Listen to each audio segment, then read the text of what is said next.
Welcome back to our YouTube tutorial series. In today's video, we will guide you through the process of adding a channel language on YouTube using your PC. Let's get started. Step 1. Open YouTube Studio. Launch YouTube Studio by logging into your YouTube account and clicking on the YouTube Studio icon. Step 2. Click on Customization. Once you're in YouTube Studio, locate and click on the Customization tab, which is located on the left-hand side of the screen. Step 3. Select Basic Info.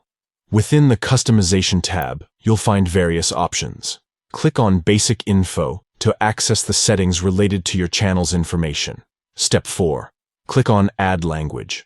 Scroll down to the Language section and click on Add Language to choose the desired language for your channel.